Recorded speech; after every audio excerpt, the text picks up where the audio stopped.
आज कल्पनाचे मामा अचानक तिच्या घरी आले होते. कल्पनाचे मामा त्याच शहरात राहायचे, पण कामानिमित्ताने जाणे येणे जरा कमीच व्हायचे. त्यांना पाहून कल्पनाच्या आईला खूप आनंद झाला. कल्पनाचे बाबा त्यांना म्हणाले, "काय वैभव, आज अचानक आलास? आत्ताच माझं जेवण झालं बघ. आधी सांगितले असते तर सोबतच जेवलो असतो.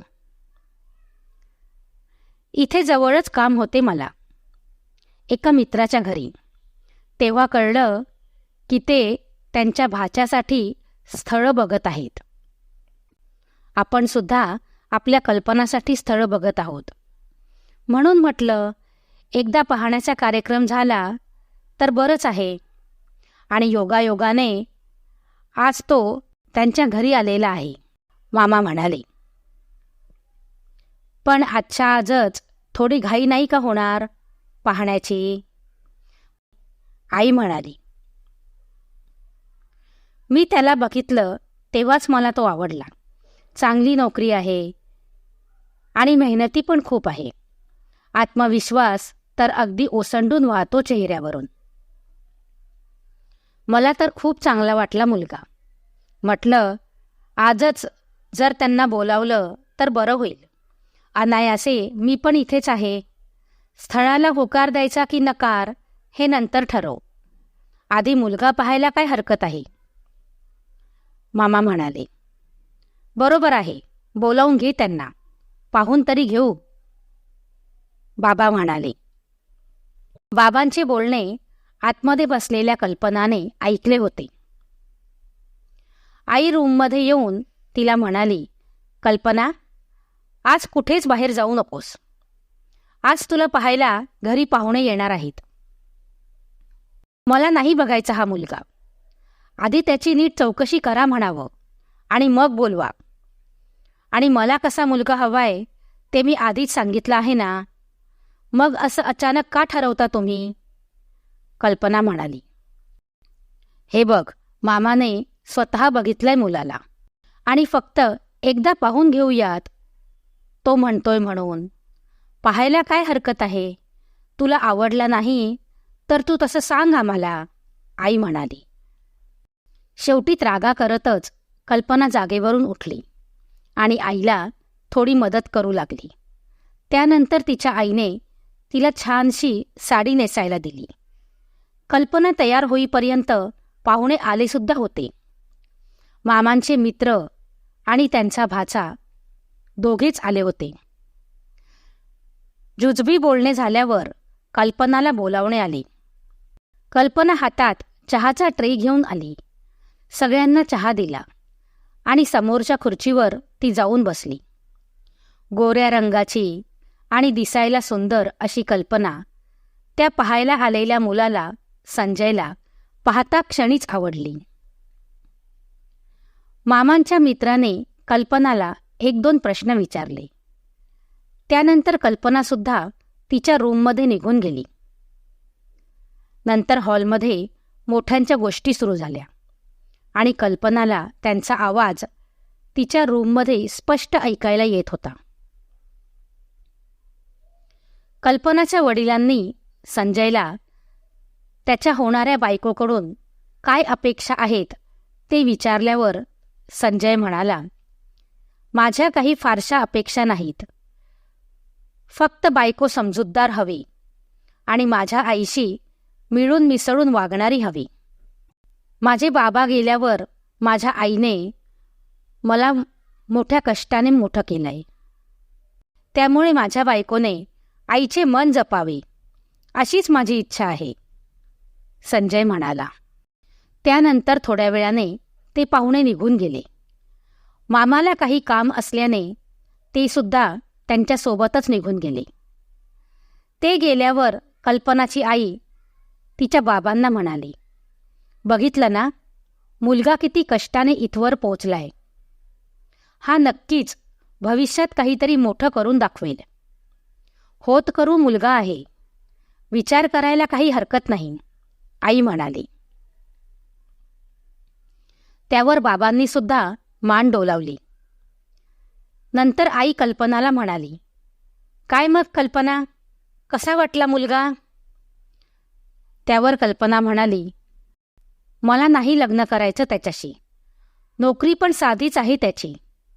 आणि मला खूप श्रीमंत नवरा हवाय, जो मला महिन्यातून एकदा बाहेर फिरायला घेऊन जाईल, आठवड्यातून 2-3दा हॉटेलमध्ये जेवायला घेऊन जाईल आणि माझे सगळे हट्ट पुरवेल, असा नवरा हवाय मला." असं कुठे असतं का कल्पना? नवरा श्रीमंत असून चालत नाही फक्त, चांगल्या स्वभावाचा सुद्धा असावा लागतो.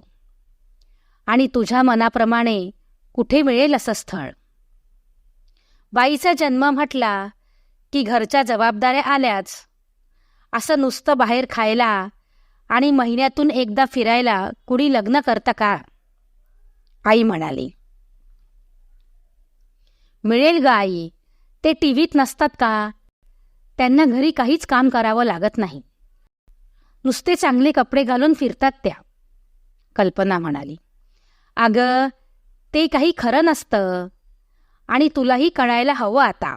तू एकटी म्हणून आम्ही तुझे खूप लाड केले, म्हणून तुला सासरीसुद्धा कुठलीच जबाबदारी उचलावी लागणार नाही असे नसते.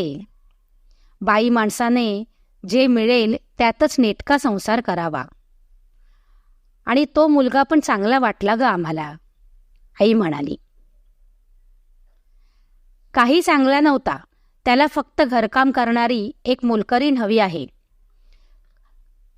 कसा म्हणाला होता की आईचं मन जपणारी मुलगी हवी म्हणून. त्याला फक्त त्याच्या आईची सेवा करायला मुलगी पाहिजे," कल्पना म्हणाली. कल्पना हे बोलली आणि मागे बघते तर संजय उभा होता. त्याच्या बाईकची चावी तो घरातच विसरला होता, म्हणून पुन्हा घ्यायला आला होता. कल्पनाचे बोलणे ऐकून त्याला खूप वाईट वाटले. तो आला आणि चावी घेऊन निघून गेला. कल्पनाला मात्र त्याने आपले सगळे बोलणे ऐकले याचे काहीच वाईट वाटले नाही. त्यावर कल्पनाची आई तिला खूप रागावली आणि म्हणाली, "तुझ्या खूप चुकीच्या अपेक्षा आहेत कल्पना. लवकर जाणती हो आणि लक्षात ठेव की लग्न म्हणजे काही खेळ नाही आहे. नाहीतर चांगली स्थळे नाकारशील आणि भविष्यात पश्चाताप करण्याची वेळ येईल," आई म्हणाली. कल्पनाने मात्र आईचे बोलणे अजिबात मनावर घेतले नाही. कल्पना आधीपासूनच हट्टी होती. तिला फक्त नटणे, मुरडणे आणि मैत्रिणींसोबत फिरणे एवढेच आवडायचे. दिसायला सुंदर पण स्वभावाने खूपच गर्विष्ठ होती. आता 25वे वर्ष लागल्याने तिच्या आईबाबांनी तिच्या लग्नाचे मनावर घेतले होते. पण हिच्या अपेक्षा काही वेगळ्याच होत्या. हिच्या 1-2 मैत्रिणींचे लग्न झाले होते आणि लग्नानंतर घराची जबाबदारी आल्याने त्यांचा मैत्रिणींची संपर्क कमी झाला होता. काय तर वेळच मिळत नाही म्हणून. कल्पनाला वाटायचे की एकत्र कुटुंबात लग्न केलं तर आपलीही हीच गत होईल. तिची एक मैत्रीण सुनीता चांगले श्रीमंत घरची सून बनली होती. दर आठवड्याला तिचे चांगले चांगले फोटो सोशल मीडियावर टाकायची. कधी जेवताना, कधी बाहेर फिरताना, तर कधी आणखी काही. कल्पनाला सुद्धा वाटायचे की आपल्याला सुद्धा हिच्यासारखाच श्रीमंत नवरा भेटायला हवा, जेणेकरून आपल्याला घरातील काहीच कामे करावी लागणार नाही. फक्त चांगले कपडे घालून मिरवायचे एवढेच काम असेल. आणि तेव्हापासून कल्पनाने घरी सांगून टाकले होते की तिला खूप श्रीमंत नवरा हवाय, जो तिच्या सगळ्याच अपेक्षा पूर्ण करेल. सुरुवातीला तिच्या आईबाबांना वाटले की आज ना उद्या कल्पनाला आपणहून कळेल की तिच्या या अपेक्षा चुकीच्या आहेत. पण कल्पना मात्र कुणाचेही काहीच ऐकून घेत नव्हती. त्यानंतर 1-2 स्थळे आणखी आली. त्याच्याकडून होकार असल्याचे कळवले गेले. कल्पना मात्र काही केल्या या लग्नाला तयार होत नव्हती. म्हणून नाईलाजाने तिच्या बाबांना या लग्नाला नकार द्यावा लागला. त्यानंतरसुद्धा कल्पनाला लग्नासाठी अनेक स्थळे आली, पण कल्पनाने मात्र सगळ्या स्थळांना नकारच दिला. तिचे आईवडील तिला समजावून सांगायचे, पण त्यांना तिच्यावर लग्नाची जबरदस्तीसुद्धा करायची नव्हती. कारण तिचे जबरदस्तीने लग्न लावून दिले असते आणि पुढे जाऊन दोघांचं पटलं नाही तर कल्पनाने तिच्या आईवडिलांनाच दोषी मानले असते. कल्पनासाठी कितीही स्थळे आणली तरीही ती नाहीच म्हणायची. त्यामुळे आता नातेवाईकही तिच्यासाठी स्थळे आणून कंटाळले होते. आता एवढी स्थळेसुद्धा येत नव्हती. असे करता करता कल्पनाला 29वं वर्ष लागलं आणि तरीही तिचं लग्न अजूनही झालं नव्हतं. आई बाबा सतत तिच्या काळजीत असायचे, पण तिला मात्र अजूनही त्याची फारशी काळजी नव्हती. अजूनही कल्पना ऑफिस आणि मैत्रिणींमध्ये असायची. त्यानंतर तिला तिची एक मैत्रीण अपर्णा भेटली, जी लग्नानंतर वेळ मिळत नसल्याने ह्यांच्या संपर्कात राहिलेली नव्हती. कल्पनाला नेहमीच वाटायचं की लग्न झाल्यावर तिला नुसतं घरकामात जुंपलं असेल, म्हणूनच तिला वेळ मिळत नसेल मैत्रिणींशी बोलायला. आज ती तिचा नवरा आणि मुलासोबत बाहेर जेवण करायला आलेली होती. कल्पना तिला भेटली तेव्हा तिला खूप आनंद झाला. तिने तिच्या नवऱ्याशी कल्पनाची ओळख करून दिली. तिचा नवरासुद्धा कल्पनासोबत खूप चांगल्या पद्धतीने बोलला.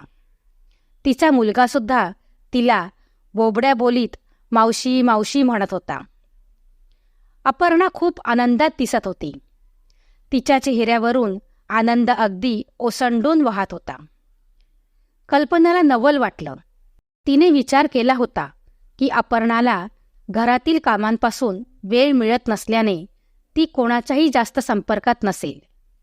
पण तिला पाहून कल्पनाला कळत होते की ती स्वतःच्या संसारात खूप आनंदी आणि समाधानी आहे आणि ती हे संसाराचं सुख भरभरून ओंजळीत घेण्यात व्यस्त असल्याने तिला जास्त वेळ मिळत नसेल. आज तिला इतक्या आनंदात पाहून कल्पनाच्या मनात प्रश्नचिन्ह निर्माण झाले. त्या दिवशी दिवसभर कल्पनाने अपर्णाचाच विचार केला. तिला जे मिळालं होतं त्यात ती खूप समाधानी होती. पण कल्पनाने मात्र आपल्या अवास्तव अपेक्षांमुळे स्वतःच्या कक्षा कधी विस्तारल्याच नव्हत्या. पण आता मात्र तिला तिची चूक काहीशी कळून येत होती. एके दिवशी तिच्या ऑफिसमध्ये त्यांच्या नव्या मॅनेजिंग डायरेक्टरसाठी एक कार्यक्रम आयोजित केला होता. नवीन बॉसचे नाव अजून कोणाला कळालेले नव्हते. कार्यक्रम सुरू होण्याच्या काही वेळ आधीच त्यांचे नवीन बॉस ऑफिसमध्ये पोहोचले होते आणि जेव्हा कल्पनाने बॉसला बघितले तेव्हा ती अवाक झाली. कारण तो संजय होता, ज्याला कल्पनाने त्याच्या मध्यमवर्गीय असण्यावरून लग्नाला नकार दिला होता. संजय आयटीत चालत येत होता. त्याच्या चेहऱ्यावर एक वेगळीच चमक वाटत होती. कल्पनाने त्याला पाहिले आणि पाहतच राहिली. कार्यक्रम सुरू झाला आणि ऑफिस स्टाफने संजय सरांना बोलायला विनंती केली. ते म्हणायला लागले, हॅलो एव्हरीवन, तुम्ही माझे इतक्या प्रेमाने स्वागत केले त्याबद्दल खरंच थँक्यू सो मच. माझा इथवर पोहोचण्याचा प्रवास खरंच सोपा नव्हता.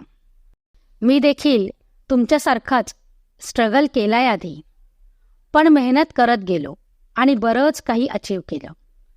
पण या सर्वात माझी सोबत केली ती म्हणजे माझ्या बायकोने. माझ्या यशात सर्वात मोठा वाटा माझ्या बायकोचा आहे.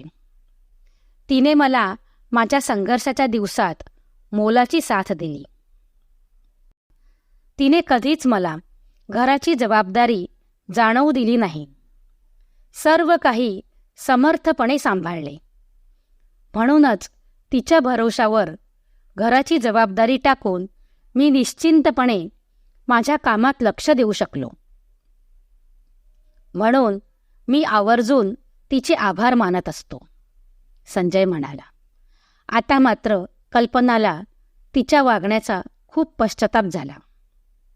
आपला हट्ट किती चुकीचा होता हे तिला कळून चुकलं. फक्त श्रीमंतीचा हट्ट करून भागत नाही, तर त्यासोबत जी जबाबदारी आपल्यावर येते ती सुद्धा आपण समर्थपणे पेलायला हवी हे तिला कळून चुकले. संसार म्हणजे फक्त बाहेर फिरणे आणि मिरवणे नसून नवरा बायकोने एकमेकांना भक्कम साथ देणे आहे हे सुद्धा तिला कळून चुकले.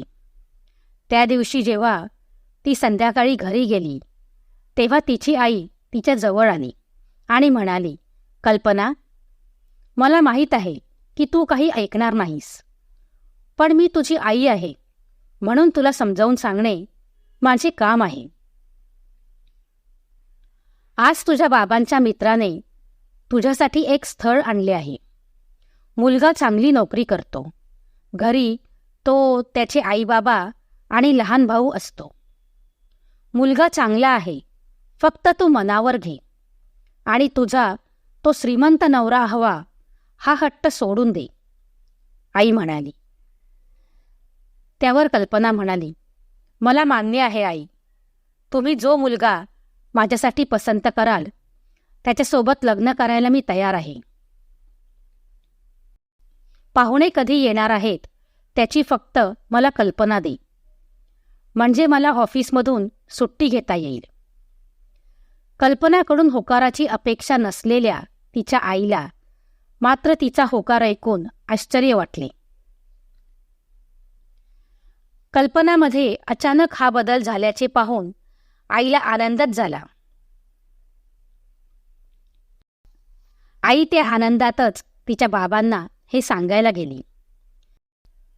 कल्पना मात्र अजूनही मनात विचारच करत होती की आपण कसे आणि कुठे चुकलो याचा. मित्रांनो, तुम्हाला माझी ही कथा आवडली असेल तर व्हिडिओला लाईक नक्की करा आणि चॅनलला सबस्क्राईब करायला विसरू नका. धन्यवाद.